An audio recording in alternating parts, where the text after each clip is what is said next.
Gente, muitos autores englobam no termo anemia de doença crônica diversas formas diferentes de anemia, por estarem associadas a diferentes doenças crônicas. Por exemplo, alguns autores chamam de anemia de doença crônica a anemia da doença renal crônica, da doença renal em fase terminal, que é caracterizada por uma destruição do parênquima renal e perda da produção endógena de eritropoetina. Eles também chamam de anemia de doença crônica a anemia associada às hepatopatias, que também tem uma etiologia multifatorial, bem como as anemias ocasionadas por falências glandulares, falências endócrinas, como o hipotiroidismo, o hipoadrenalismo, entre outras falências endócrinas. Aqui eu vou utilizar o termo anemia de doença crônica especificamente em relação a uma anemia mediada por citocinas pró-inflamatórias, que vem sendo chamada na atualidade de anemia da inflamação, ok? Eu acredito que muitos de vocês, quando pensem em anemia de doença crônica, pensem exatamente nessa entidade, e não nas outras anemias, que têm fisiopatologia um pouco diferente, porém também associadas a doenças crônicas. As doenças crônicas associadas à anemia da inflamação são as doenças crônicas inflamatórias, como, por exemplo, doenças autoimunes, tipo lúpus, tipo artrite reumatoide, doenças como a doença inflamatória intestinal, onde essa condição é muito comum, e outras condições como infecções crônicas e até mesmo o câncer. Então, a anemia de doença crônica a qual eu vou me referir nessa aula é a anemia citocina mediada, anemia da inflamação, ok? Então, vamos lá. Qual é a grande fisiopatologia da anemia da inflamação? Ora, se é uma condição causada, consequência de um excesso de citocinas pró-inflamatórias, existe inflamação sistêmica no corpo do paciente, ok? Múltiplas citocinas pró-inflamatórias vão atuar nos hepatócitos, levando ao aumento na elaboração e secreção de hepcidina. Eu já falei para vocês da hepcidina, foi o grande pulo do gato que foi dado nos últimos anos em relação ao metabolismo do ferro. A hepcidina, volto a dizer, é uma proteína sintetizada nos hepatócitos que tem função hormonal. Ela bloqueia, quando em altos níveis, a síntese de ferroportina, que é uma molécula transmembrana responsável pela entrada ou saída de ferro nas células. Então, quando você aumenta a síntese de hepcidina em resposta a uma inflamação sistêmica, você vai ter na mucosa intestinal, nos enterócitos da mucosa intestinal, uma menor absorção de ferro, ok? Porque vai diminuir nestas células a expressão de ferroportina. Você também vai ter lá no sistema retículo endotelial, nos macrófagos, que são os grandes depositários dos estoques corporais de ferro, uma diminuição da ferroportina na membrana macrofágica. Então, o que vai acontecer nesse outro setor é que os macrófagos não conseguem liberar o ferro para a circulação. Eles não conseguem mobilizar o ferro dos depósitos endógenos e entregá-lo para as células progenitoras hematopoéticas. O ferro não sai do macrófago para ir lá na medula óssea servir como substrato para a síntese de hemoglobina. Então, quando você tem uma inflamação sistêmica intensa, prolongada, você tem aumento da hepcidina. Isso leva a uma diminuição da absorção intestinal de ferro e um bloqueio na liberação do ferro a partir dos estoques corporais nos macrófagos do sistema retículo endotelial. Isso vai gerar no paciente o quê? Vai gerar uma carência relativa de ferro. Por que é uma carência relativa? Porque tem ferro pra caramba no organismo dele. Lá dentro dos macrófagos está abarrotado de ferro na ferritina. Mas esse ferro não vai ser disponibilizado porque há um bloqueio na liberação dos estoques corporais. Então, a eritropoese do paciente, a produção de hemácias na sua medula óssea, vai acontecer através do fenômeno de eritropoese deficiente em ferro. Os estoques corporais estão repletos, ok? É diferente da anemia ferropriva, onde, para começar a ter anemia ferropriva, é preciso antes depletar esses estoques, mas o ferro não vai ser liberado. Então, isso lembra muito, em parte, aquilo que acontece na segunda fase evolutiva de uma carência de ferro. A gente viu na aula anterior que a primeira fase é o balanço negativo. A eritropoese está acontecendo, os marcadores da cinética de ferro estão normais, exceto a ferritina, que começa a diminuir progressivamente na medida em que o balanço negativo de ferro faz as reservas corporais se esgotarem, ok? A partir do momento que a reserva corporal endógena de ferro se esgota, o paciente que está com ferropenia faz também uma fase de eritropoese deficiente em ferro. É aquela fase em que o ferro sérico começa a diminuir, que a saturação de transferrina começa a diminuir, consequentemente, e o TBIC, né, que a gente viu que representa a ferritina, é um artifício laboratorial para medir indiretamente e de forma mais barata os níveis séricos de ferritina, o TBIC sobe, né, porque na carência de ferro, a resposta fisiológica é aumentar os níveis de transferrina, aumentar o TBIC, para tentar aumentar a mobilização de ferro e o aporte de ferro para as células progenitoras eritropoéticas da medula óssea. Ok? Aqui o paciente também faz uma eritropoese deficiente em ferro, porque não tem ferro sendo absorvido, nem ferro sendo liberado, né? Então ele vai ter uma dificuldade em sintetizar hemácias. Mas existem algumas diferenças interessantes em relação aos marcadores da cinética de ferro, que eu vou comentar logo mais. Ok? Só que na anemia de doença crônica, a eritropoese deficiente em ferro, com estoques repletos, não é o único mecanismo. Ok? Não é a única causa para o paciente fazer anemia. As próprias citocinas pró-inflamatórias, elas também atuam nas células progenitoras eritropoéticas, diminuindo, né, não se sabe exatamente como, a sua responsividade à eritropoetina. Então, para o mesmo nível de eritropoetina, o paciente que está sistemicamente inflamado produz menos hemácias. Você bota a eritropoetina lá nos eritroblastos e eles não se proliferam com a mesma velocidade. Eles não sintetizam hemoglobina com a mesma velocidade. Há uma resistência dessas células à eritropoetina, a qual é induzida pelas citocinas pró-inflamatórias. Além disso, sabe-se hoje em dia também que o ambiente interno pró-inflamatório, rico nessas citocinas, leva à elaboração de hemolisinas. Hemolisinas seriam um grupo de substâncias que não necessariamente causam hemólise direta, né? Não é uma anemia hemolítica que vai lá o anticorpo e arrebenta com a hemácia, não é isso. Né? Mas as hemolisinas são substâncias pró-inflamatórias e produzidas em consequência à ação dessas substâncias pró-inflamatórias que, de uma forma ou de outra, levam a uma diminuição na meia-vida das hemácias. Então, você tem uma aceleração também da perda de hemácias. Olha só, o paciente tem uma carência relativa de ferro, os estoques corporais estão repletos, mas o ferro não consegue ser utilizado. Ele tem uma resistência ao hormônio que controla a síntese de hemácias, por isso ele produz menos hemácias, e as hemácias que ele tem circulantes passam a viver menos. Né? Tudo isso junto vai fazer com que o paciente desenvolva um certo grau de anemia, ok? Então, laboratorialmente, na anemia de doença crônica, o que a gente vai observar, né, deduzindo, pensando na fisiologia, com relação ao que eu acabei de explicar para vocês. Né, laboratorialmente, um grande diferencial da anemia de doença crônica em relação à anemia ferropriva é o aumento da ferritina na doença crônica.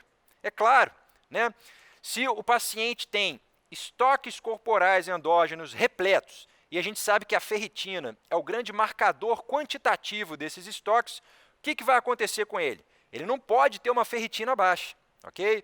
Então, o paciente tem eritropoese deficiente em ferro com ferritina aumentada. E existe ainda um outro agravante aqui, que é o seguinte, a própria ferritina é um marcador de fase aguda, né? É uma substância que tem os seus níveis aumentados em resposta a um insulto inflamatório. Então, o paciente está cronicamente inflamado, artrite reumatoide, tuberculose, febre familiar do Mediterrâneo, lúpus, né, câncer, doença inflamatória intestinal. Esse paciente vai ter, por conta do processo inflamatório, aumento nos níveis de ferritina. Né?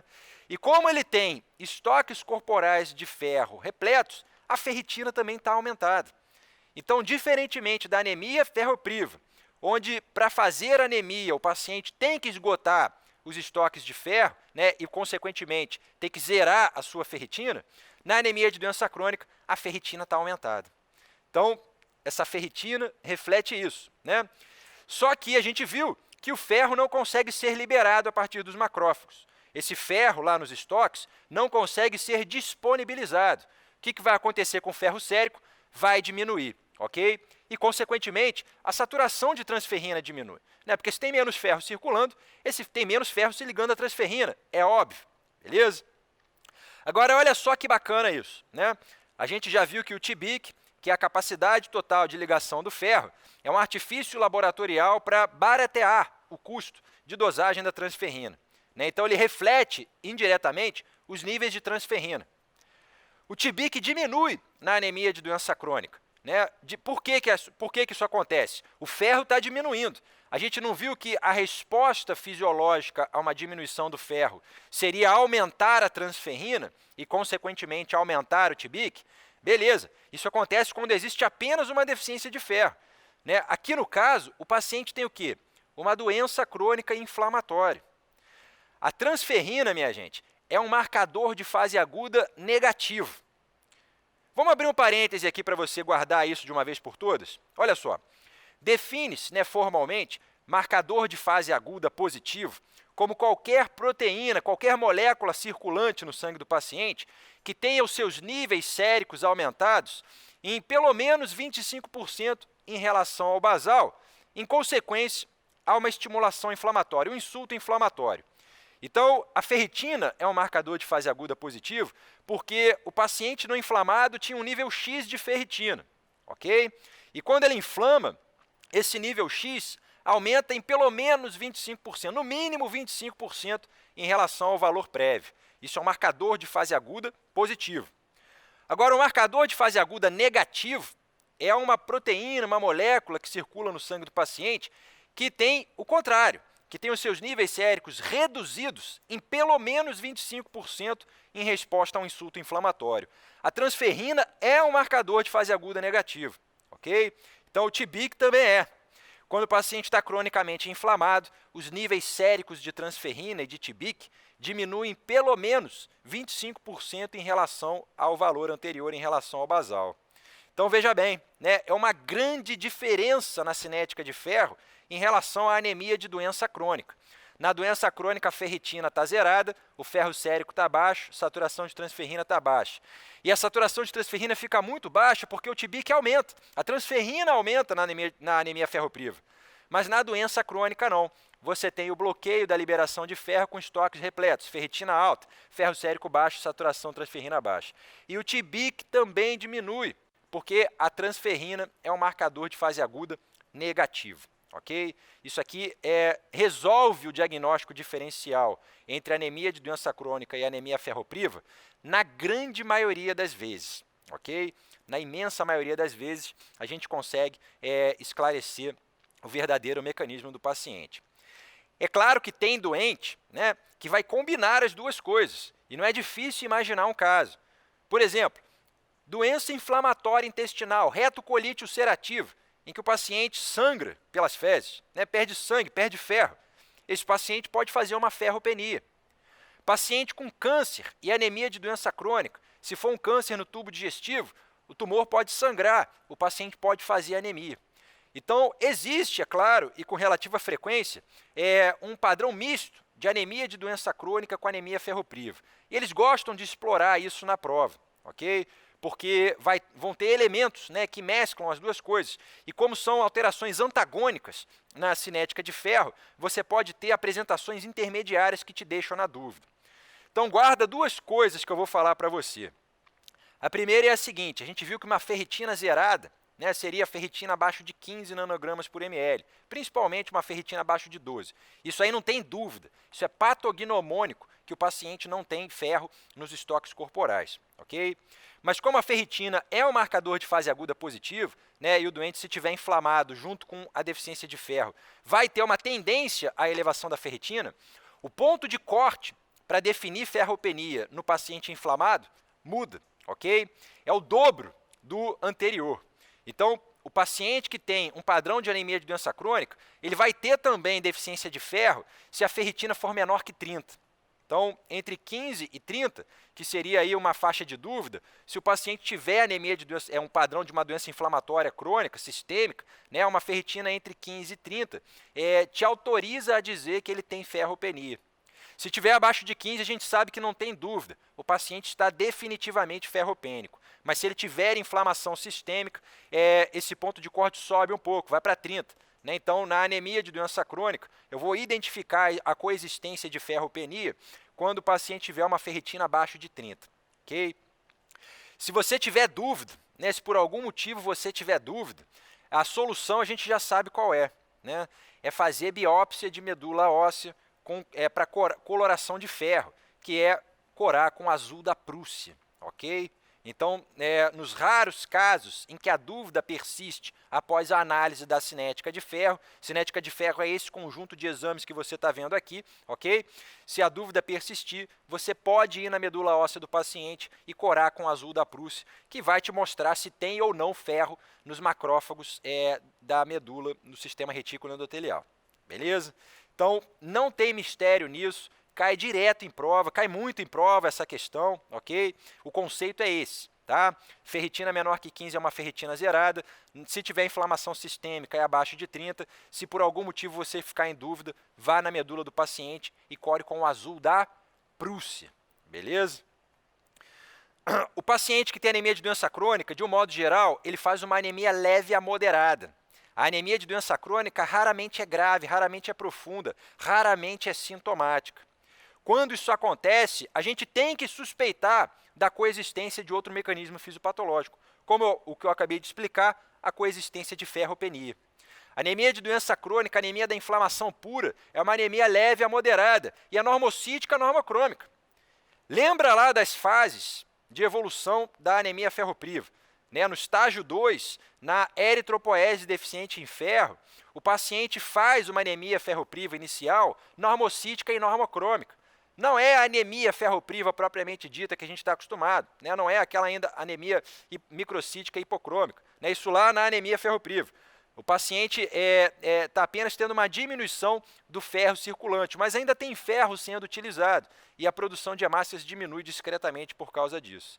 Aqui é parecido, né? O paciente está fazendo uma eritropoese deficiente em ferro com estoques repletos, tem um certo grau de resistência à eritropoetina, tem uma leve diminuição na meia-vida das hemácias por conta da elaboração de hemolisinas. Né? A anemia do paciente é leve a moderada e normocítica, normocrômica, na grande maioria das vezes. Ok?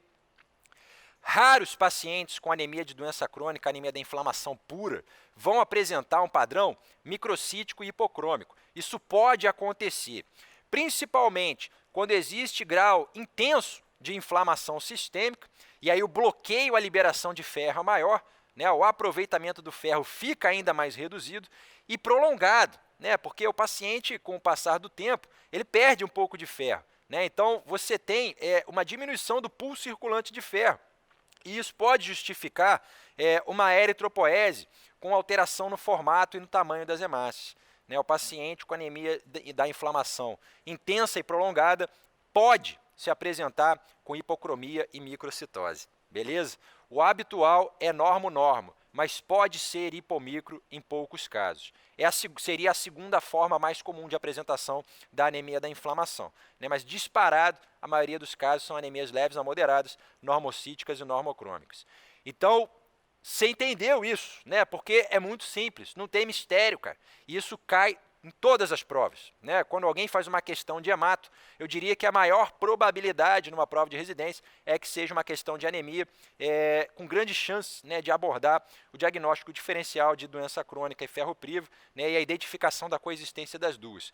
Isso porque é a situação mais comum na prática. Existem milhares de doenças hematológicas, né? E elas são muito difíceis de estudar, são complexas, são até chatas. Mas o que a gente vê no dia a dia, em todas as especialidades médicas, é isso. Né? É a ferropriva e a doença crônica, que não à toa são as duas formas mais comuns de anemia. A megaloblástica também é muito importante, né? É clássica, a gente tem que saber também, cai bastante em prova. Mas diria que o que mais cai é isso aqui que eu acabei de falar para vocês. Ok? Eu já havia falado, né, no estudo da anemia ferropriva que está para sair a padronização da dosagem de hepcidina no sangue. Quando isso acontecer, você vai matar um monte de teste aí que eles escrevem nos livros, nos artigos, né? Um monte de teste que seria útil, teoricamente, para diferenciar entre ferropriva e anemia de doença crônica, anemia da inflamação. né? Existem testes complexos, pouco disponíveis, caríssimos, né? De dosagem de não sei o que na hemácia, de dosagem de não sei o que não sei aonde, né? Eu não vou abordar isso aqui com vocês não, cara, porque existem vários, é controverso, ninguém usa na prática, né? Mas os livros já estão colocando que em breve a gente vai ter a dosagem de epsidina padronizada. Já existe como dosar a epsidina, claro, ela foi identificada, foi sequenciada, foi descrita, né, mas não existe ainda uma padronização do teste laboratorial, tampouco uma avaliação clínica, né, ela não foi posta ainda a prova na prática clínica, para ver se ela realmente ajuda a distinguir entre essas diferentes anemias. Né? E no caso da anemia ferropriva, a gente viu que seria esperado numa anemia ferropriva pura a diminuição da epsidina, né? Porque fisiologicamente, se o paciente está com carência de ferro, ele quer absorver o máximo de ferro possível da dieta. Então, a epsidina, uma vez que ela bloqueia a absorção intestinal de ferro, fisiologicamente ela teria que diminuir na ferropenia, né? Então, pode ser que daqui a um tempo a gente dose a epsidina no sangue para corroborar a anemia ferropriva.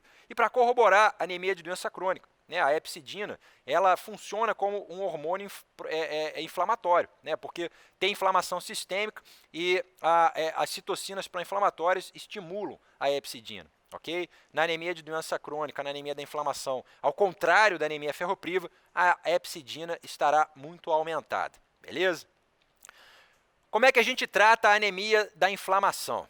Ora, se eu tenho o mesmo tipo fisiopatológico de anemia acontecendo, né, em consequência a diferentes doenças inflamatórias, o tratamento, isso é diretamente causado pela atividade inflamatória, o tratamento vai depender da doença de base, né? O tratamento, minha gente, vai ser direcionado contra a doença de base.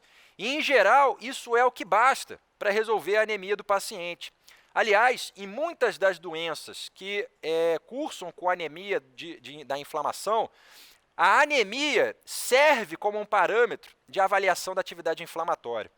Você tem lá um paciente com artrite reumatoide, por exemplo, e você está monitorando a atividade inflamatória para tomar as suas decisões terapêuticas de aumentar ou diminuir os imunomoduladores, as DARMIDs, né, as drogas que ele usa para controlar a doença. Entre outras coisas que você vai olhar no doente, você vai olhar para o grau de anemia. Porque o doente que continua lá com 10, 11 de hemoglobina, continua inflamado, né? Então, em geral, a gente trata só a doença de base, que isso se reflete nos níveis hematimétricos do paciente. Isso se reflete na anemia. Você tira as citocinas pró-inflamatórias, você acaba com toda aquela fisiopatologia que eu comecei descrevendo aqui nessa aula. Okay? Além do mais, eu falei também que a anemia da inflamação, ela geralmente é leve a moderada, ela é normo-normo, o paciente é assintomático do ponto de vista hematológico. Né? Não é um paciente com anemia ferropriva que faz anemias profundas e fica com a síndrome anêmica. Dificilmente na anemia de doença crônica, a síndrome anêmica vai ser o principal problema do paciente. Né? Alguns pacientes, óbvio, né, estão fragilizados pelo câncer, estão fragilizados pela doença de base e a anemia não ajuda em nada. Né? Mesmo sendo leve a moderada, não ajuda em nada. Mas o carro-chefe das queixas clínicas desses pacientes não costumam ser os sinais e sintomas da síndrome anêmica. Okay? Então, controlando a doença de base quando possível, o paciente melhora dos seus sinais e sintomas de base e costuma melhorar da anemia também. Beleza? Agora, é claro, né, existem casos graves e muito sintomáticos. Né? Como eu falei, é uma coisa até multifatorial. Depende muito do paciente. Tem paciente que com 10 de hemoglobina, com 9,5 de hemoglobina, vai ter sintoma. Né? Seria o paciente coronariopata, cerebropata, pneumopata, esses pacientes que têm fatores que agravam, né, clinicamente o surgimento de anemia. E tem paciente, a gente viu, que está muito inflamado cronicamente e faz graus mais profundos de anemia. O cara pode fazer até uma anemia hipomicro. Né?